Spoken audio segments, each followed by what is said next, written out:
¿Por qué los millennials son socialistas? Porque estoy convencida que no tienen idea de lo que es comunismo ni tampoco socialismo.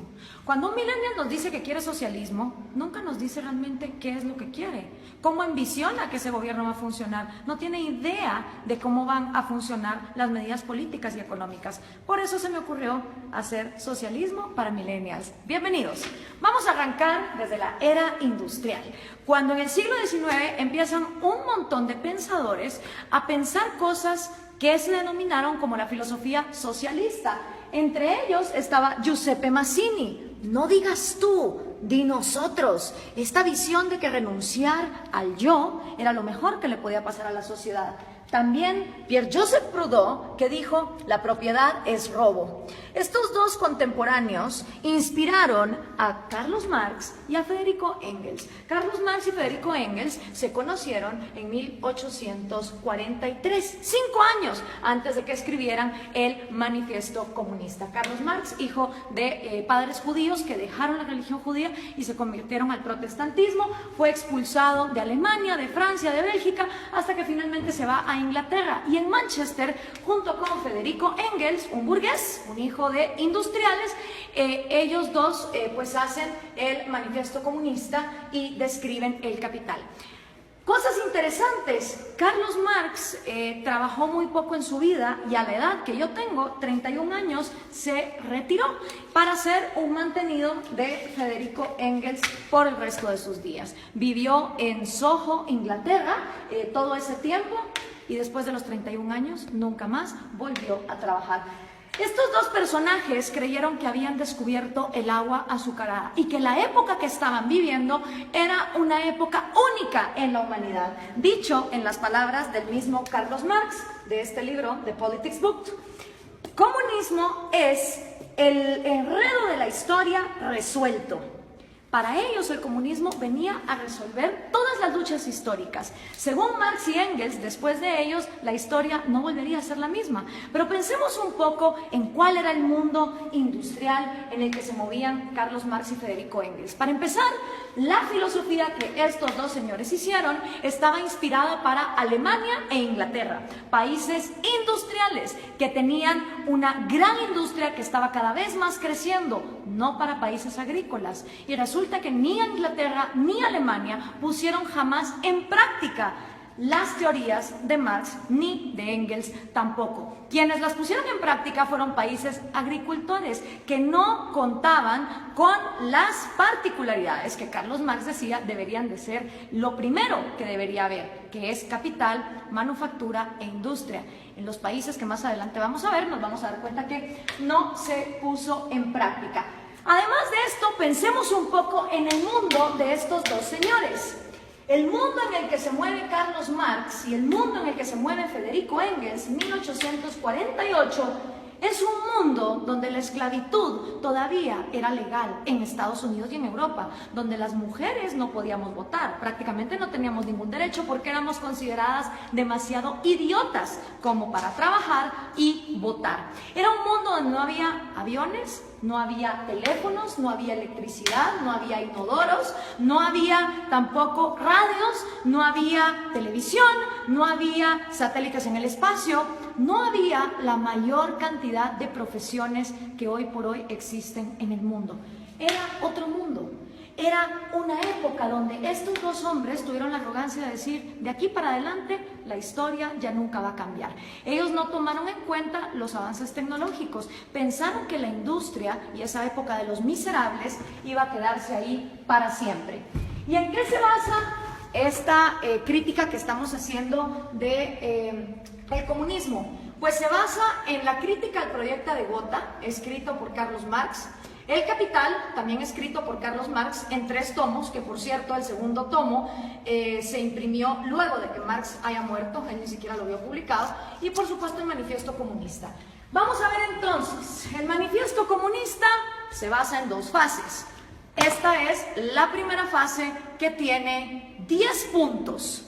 Ustedes vayan viendo si estos 10 puntos son lo que los millennials defienden cuando dicen que son socialistas. Vamos a ver, millennials, vamos a ponerlos a prueba. El primer punto de la fase 1 del Manifiesto Comunista es la abolición de la propiedad privada. Expropiaciones que son todavía cosa de todos los días en América Latina, no son ajenas a ninguno de ustedes. El segundo puesto es impuestos fuertemente progresivos. Esta idea de que los más productivos de la sociedad sostengan más al Estado, porque del Estado vivimos todos. Entonces, mientras más paguen los más ricos, se supone que el Estado va a ser más justo y más fuerte, y para nada tiene que ver que eso desincentive a la gente a ser mejor. El tercero es abolición del derecho a herencias. Interesante, porque Rafael Correa quiso hacer también una ley de herencias bastante draconiana, donde se quería quedar con un montón de las herencias.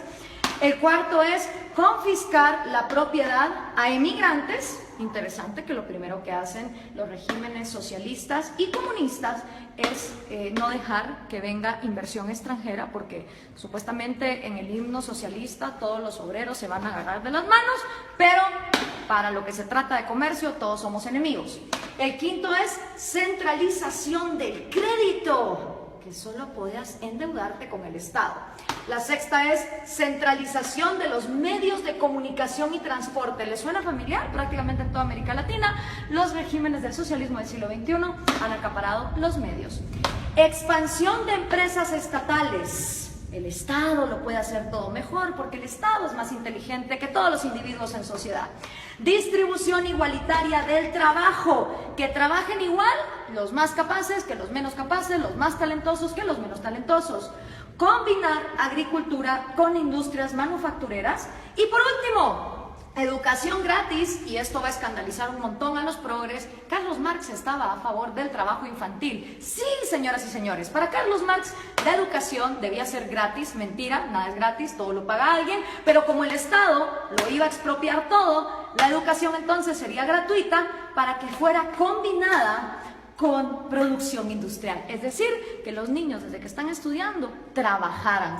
Así que memorícense bien esta fase 1, porque esta fase 1 es la que han implementado todos los países que han tratado de llevar a cabo la agenda marxista. ¿Les suenan familiares estos 10 pasos? Siguen vivos, a pesar de que el mundo de Carlos Marx era un mundo en 1848, estos 10 pasos se siguen dando en América Latina.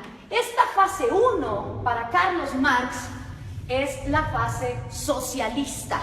Cuando se completen estos 10 pasos es cuando entonces uno está viviendo en socialismo, pero aún no se ha llegado al comunismo. Por eso le pregunto a los millennials, cuando ustedes se dicen socialistas, ¿se refieren a estos 10 pasos, millennials? ¿O a cuántos? ¿A 6? ¿A 4? ¿A 2? ¿A cuántos de estos pasos es a los que ustedes se refieren cuando se llaman socialistas? Porque esto es la primera fase basada en el socialismo. Vamos a ver entonces, cuando ya se completa esta primera fase, ¿qué pasa en la segunda fase? Entonces viene ya la fase 2, donde viene la nueva sociedad y el nuevo hombre. Según Carlos Marx, cuando estos 10 pasos se completan, automáticamente va a surgir un nuevo hombre, un hombre iluminado, un hombre que ya no va a pensar en sí mismo, que todo se lo va a deber a su sociedad. En este nuevo mundo, que es la fase 2, la que Marx llama comunismo, ¿sí? Esta ya es la fase del comunismo. Con el nuevo hombre ya no existen dos cosas. No existe el Estado, es decir, se abolió el gobierno, ni tampoco existe el dinero, ni tampoco existe la propiedad privada. Estas 3 cosas son las que dejan de existir en la fase 2, que es la fase del comunismo, con un nuevo hombre, un hombre iluminado, un hombre que ya no piensa en sí mismo.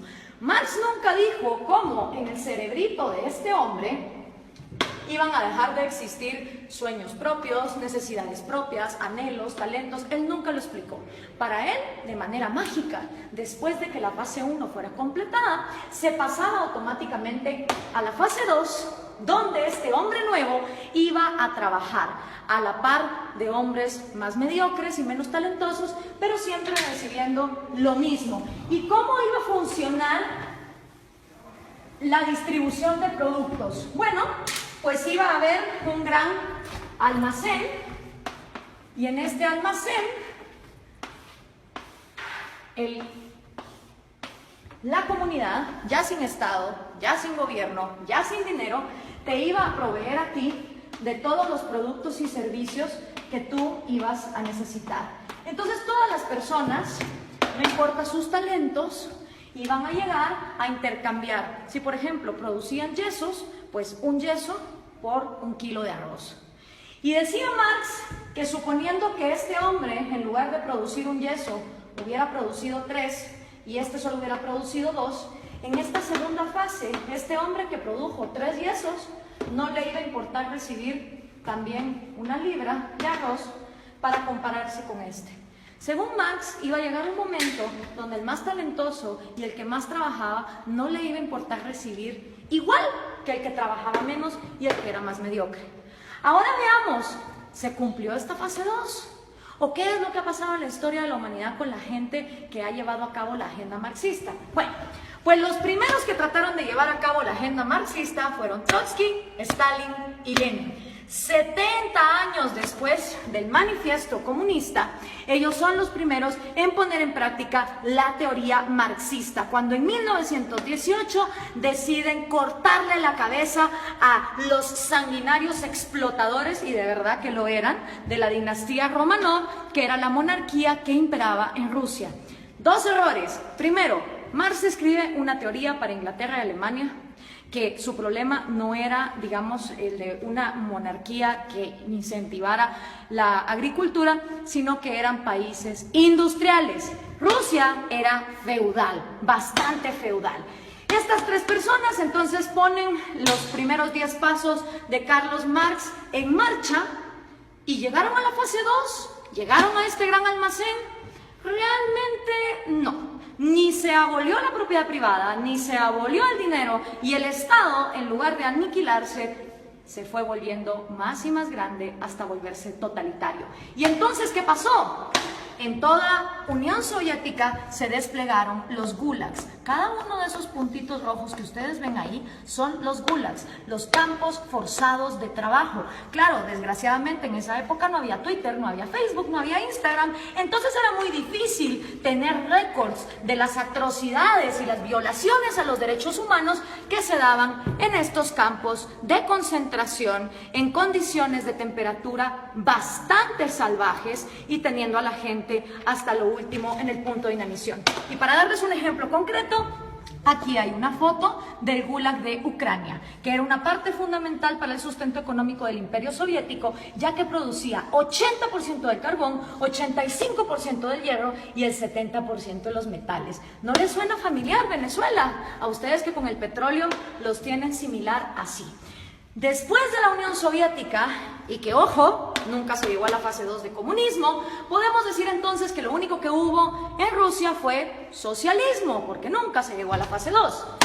El siguiente sanguinario que quiso poner a prueba el comunismo fue Mao Zedong en China. En 1948 entra el Ejército Rojo y Mao hace su propio experimento con 2 atrocidades que aniquilaron a más de 60 millones de personas, que fueron el gran salto adelante y la revolución cultural, que básicamente era una manera de implementar los 10 pasos del manifiesto comunista y que llevaron al peor genocidio que la humanidad jamás ha visto. Y por supuesto, esta idea se trae a casa, y los primeros en traer la casa en su propia versión de Trotsky, Stalin y Lenin son el Che Guevara, Fidel Castro y Camilo Cienfuegos. Cosa interesante, Camilo Cienfuegos y Trotsky, siendo los intelectuales más moderados de este movimiento, fueron asesinados, este por Stalin y Camilo por Fidel Castro. Hasta en eso se parecen estos modelos, donde tenemos sanguinarios que traicionan a sus propios amigos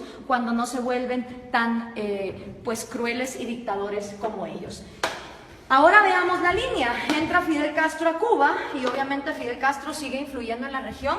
Aquí lo tenemos con Evo Morales y con Hugo Chávez, que traen el refrito, el socialismo del siglo XXI.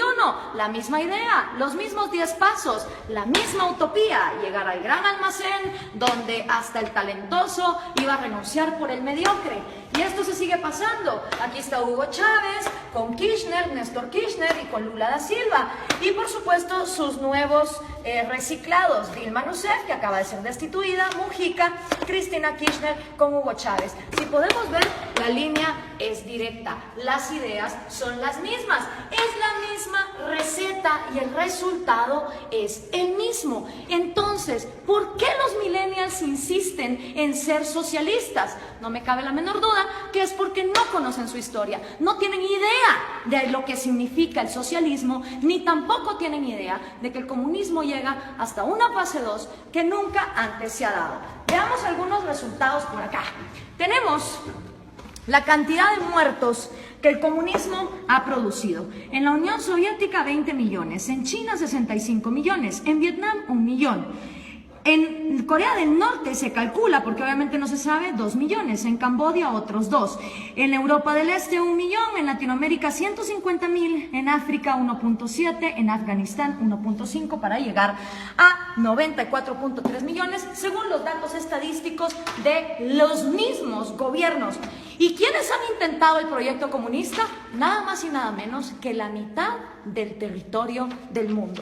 Entre los países que han intentado el proyecto comunista están la Unión Soviética, Ucrania, Bielorrusia, Azerbaiyán, Georgia, Turkmenistán, Uzbekistán, Armenia, Kazajistán, Kirguistán, Letonia, Lituania, Moldovia, Estonia, China, Vietnam, Laos, Alemania Oriental, obviamente.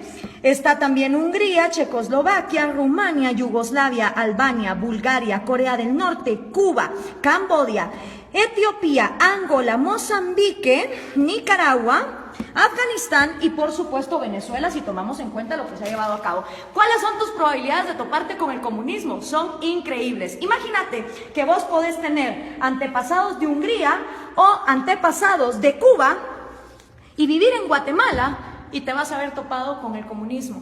Las probabilidades de que un ser humano se haya topado con el comunismo, una historia comunista, son de 1 en 2. Porque como les explicaba, de todo el mundo, la mitad del territorio de la humanidad ha intentado este experimento. Y el resultado no ha sido esa fase 2, no ha sido esa panacea de ese hombre iluminado, ese hombre que deja de pensar en sí mismo para solo pensar en los demás. El resultado ha sido lo que George Orwell nos describió hace tanto tiempo en La rebelión en la granja.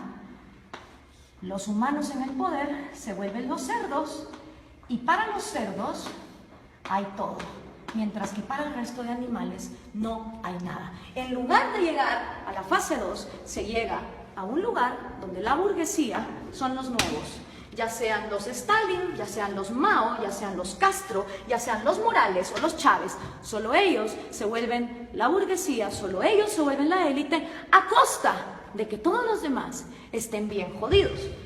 Pero, ¿dónde se ha vivido comunismo? ¿Dónde ha habido igualdad? Pues miren, un lugar en el planeta donde hubo igualdad de miseria fue en los campos de concentración de Alemania. Porque ahí, como ustedes se pueden dar cuenta, todos eran iguales de miserables. Obviamente ahí no había propiedad privada, no había dinero, era la panacea.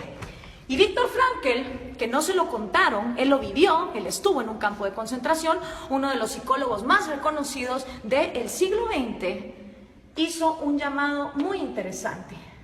Everything can be taken from a man. Cualquier cosa puede ser tomada de un hombre, excepto por una. La última de las libertades del hombre. Exigir la actitud que uno va a tener en cualquier set de circunstancias para escoger uno su propio destino. Quiero hacer énfasis en esta frase porque lo que está aquí diciendo Viktor Frankl es que la mayor libertad del hombre reside que aunque esté en estas condiciones, uno va a decidir con qué actitud va a enfrentarse a la vida. Pero ¿qué podía saber Carlos Marx de estas cosas? Regresemos a 1848, ni siquiera Freud, con su psicoanálisis, que ya está bastante desprestigiado, había empezado sus estudios. Tampoco Darwin. Se creía que la histeria de las mujeres se podía quitar con electroshock. La psicología estaba en pañales. ¿Qué sabía Carlos Marx del cerebro humano? ¿Qué podía saber Carlos Marx acerca de un hombre nuevo que tuviera en su cerebro la capacidad de dejar de pensar en sí mismo? Hablemos entonces de sus predicciones, que fueron completamente nefastas. La primera predicción de Marx: va a haber más países comunistas que no comunistas. No se cumplió. Hoy hay más países excomunistas que actualmente comunistas. La segunda predicción de Marx: la máquina va a acabar con el proletario y el proletario va a vivir en la miseria. Tampoco se cumplió. Hoy por hoy, en el siglo XXI, existen muchas más profesiones y muchos más puestos de trabajo, tomando en cuenta que las mujeres ya podemos votar y ya podemos trabajar, que las que existían en su época, con lo cual su segunda predicción tampoco se cumplió. Hoy por hoy, de cada 7 personas vivas, 6 ya no viven con $1 al día, como era en la época de Marx, donde había mayor pobreza igualitaria. Y otra también de las predicciones de Marx es que el comunismo, en donde fuera implementado, iba a pasar a la fase 2. Y esa tampoco se cumplió. Ninguno de los experimentos comunistas han llegado jamás a la fase 2. Nunca abolen ni la propiedad privada para los gobernantes, obviamente para todos los demás sí. Nunca se abole tampoco el dinero, ni mucho menos la propiedad privada. Pero aparte de Viktor Frankl, que escribió ese excelente libro de El hombre en busca del sentido, hoy por hoy tenemos excelentes referentes de la psicología evolutiva y la neurociencia que nos pueden explicar cómo de hecho nuestro cerebro no está diseñado para el comunismo. Uno de ellos es David Boss. Él es PhD, profesor de Harvard, de la Universidad de Michigan, de la Universidad de Texas, y ha escrito 7 libros de psicología evolutiva, incluyendo este. No son personas que te lo digan por fe, como te lo dijo Marx, y que solo lo dejó escrito, cómo iba a ser ese cambio en la psicología humana. Son personas que han estudiado la evolución, la genética de la vida, y que entienden cómo funciona el cerebro humano. Y una de las frases de David Boss es: no existe un agente autónomo con intereses llamado sociedad. Esto es una imposibilidad lógica.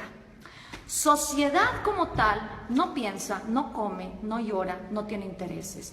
La sociedad no es más que el cúmulo de cada individuo. Y somos los individuos y nuestros derechos fundamentales los que realmente existimos en la realidad. Una sociedad de individuos pensantes, libres, funcionales, es una sociedad que avanza. Una sociedad donde todos los individuos se igualan hasta la miseria sin libertad, es una sociedad que no avanza hacia ningún lado. La sociedad como ente no se mueve. Los que se mueven son individuos. Y si algo le interesa a una sociedad que funciona como una célula, es que cada una de sus partes tenga vida, tenga propiedad privada y tenga libertad como sus 3 derechos fundamentales.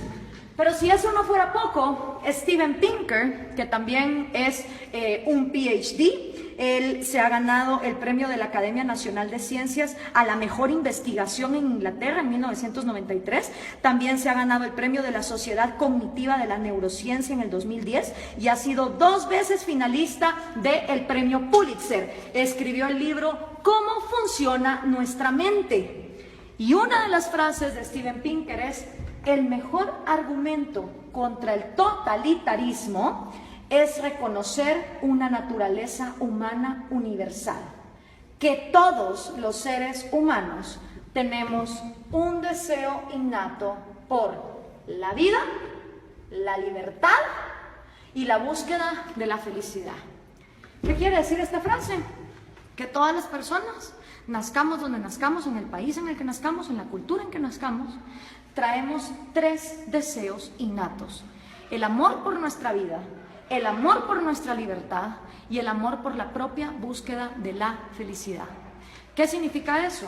que ustedes, si quieren buscar su felicidad, emprenden su propia vida como les diera la gana. Ahora, todos estos conocimientos de neurociencia que tienen David Bosch o Steven Pinker, obviamente Carlos Marx no lo sabía, porque la psicología y la neurociencia no se habían desarrollado, no habíamos avanzado en la ciencia como para descubrir el ADN, el otro gran error de Marx. Él pensó que en su época ya se había descubierto todo, y no era así. Entonces, al tener estos conocimientos, es inaudito, es inexplicable que los millennials sigan siendo socialistas. La única manera en que me lo explico es que los millennials no tienen ni idea de lo que es socialismo, ni mucho menos comunismo. Y yo, que también soy millennial, pero de la primera generación, de esos que todavía vimos los cassettes y que sabemos cómo funcionan, tenía 5 años cuando cayó el muro de Berlín. Y me acuerdo como que fuera ayer de ver a esas personas celebrando y preguntarle a mi papá, ¿qué se está celebrando ahí? Me dijo, ahí se está celebrando que tenían a una población dividida a la mitad porque de un lado querían salir y no los dejaban. Si una idea es tan buena, no puede ser obligada hacia una cierta población. Y en todo lo que hemos visto aquí, lo único que hemos visto es obligación, hemos visto miseria, hemos visto genocidio. En la libertad no hay garantías. Yo no estoy aquí vendiendo una utopía ni una panacea. En la libertad hay riesgos y puedes perder como puedes ganar. En la libertad también existe la libertad de no participar en el mercado. En un país que vive en libertad, si hay un grupo de personas que quieren vivir como hippies e irse a una montaña y no ser parte del mercado y no tener propiedad privada, son libres de hacerlo. En un país comunista, si uno intenta meter una zona franca de libre comercio en alguno de sus puntos, va a parar a la cárcel o va a parar desaparecido. Esa es la diferencia entre vivir en un lugar donde se garantice la libertad y donde no se garantice. Esta utopía basada en el hecho de que el ser humano debe renunciar a su autoestima y a su amor propio para contribuir a su sociedad, es completamente errada por lo que la historia nos ha comprobado. Y lo único que logra son élites de cerdos, tal cual los describió George Orwell, que se quedan con todo a costillas de un pueblo que pierde lo más importante que todo ser humano tiene, que es su libertad. Espero esto les sirva a los millennials para entender qué es el socialismo y qué es el comunismo. Gracias por compartir.